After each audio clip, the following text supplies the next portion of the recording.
मध्य प्रदेश की राजधानी भोपाल के नजदीक एक गांव पड़ता है इस्लाम नगर, या फिर दूसरे शब्दों में कहें तो एक गांव हुआ करता था इस्लाम नगर, जिसका नाम वहां की शिवराज सिंह चौहान सरकार ने बदलकर अब जगदीशपुर कर दिया है।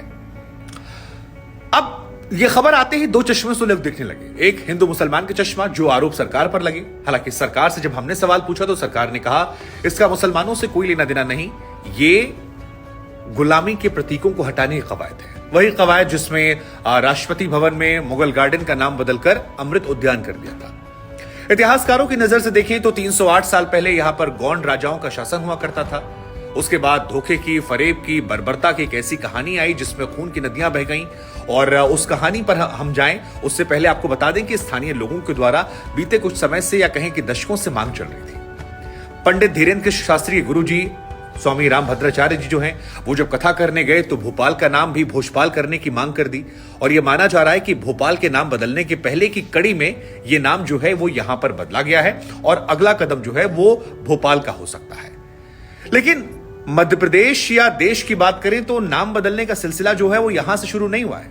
एक लंबी चौड़ी फहरिस्त है। भोपाल के हबीबगंज रेलवे स्टेशन का नाम जो है वो बदलकर रानी कमलापति कर दिया गया। भोपाल के ही मिंटो हॉल का नाम बदलकर कुशाभाऊ ठाकरे कन्वेंशन सेंटर कर दिया गया। होशंगाबाद का नाम बदलकर नर्मदापुरम और बबाई का नाम बदलकर माख नगर कर दिया गया।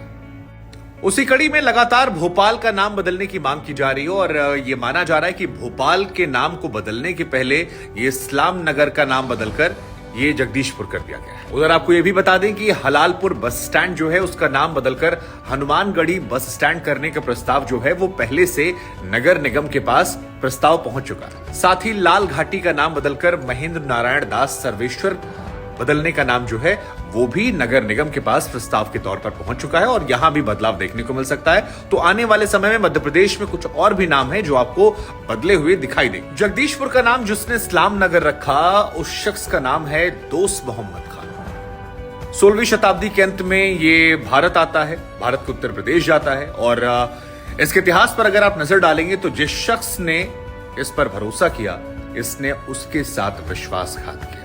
सबसे पहले इसे शरण दी अमीर जलाल खान ने उत्तर प्रदेश में, जिनके दामाद को इन्होंने सरेआम कत्ल कर दिया। इसके बाद ये मुगल सेना में भर्ती हुआ और 1703 के आसपास विदिशा में मोहम्मद फारूक के पास इसने अपने हथियारों को जमा करा दिया जब मराठाओं से युद्ध चल रहा था।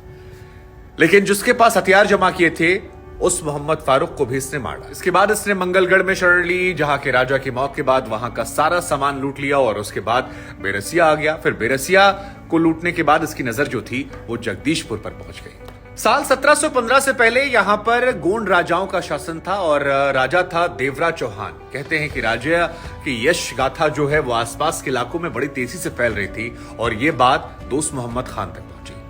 धोखे से उन्हें भोज पर बुलाया और भोज पर बुलाने के बाद बेरहमी से उनका कत्ल कर दिया गया। कहते हैं कि उस दौर में वहां पर एक नदी थी जिसमें इतना खून बहा कि चारों तरफ खून ही खून नजर आ रहा था और फिर उसका नाम हलाली नदी पड़ गया। धोखे कहानी जगदीशपुर के इस्लामपुर बनने की। इस्लाम नगर जो जगह है ये अपनी वास्तुकला के लिए विख्यात है। यहाँ रानी महल, चमन महल, गोंड महल, खुला मैदान, ये तमाम वो जगह हैं जहां पर पर्यटक जो हैं वो बड़ी संख्या में आते हैं। अब ये नाम बदला गया है, क्या इस नाम बदलने का पॉजिटिव असर होगा या नेगेटिव असर होगा? इस पूरी खबर को लेकर आपकी सोच क्या है हमें जरूर बताइएगा। और क्या जो ये नाम बदलने की परंपरा है ये पूरी तरह से सही है या फिर इतिहास को उस पर छोड़ देना चाहिए या फिर इतिहास में जो बदलाव हुए हैं उससे वापस सही कर देना चाहिए जो सरकार का दावा है?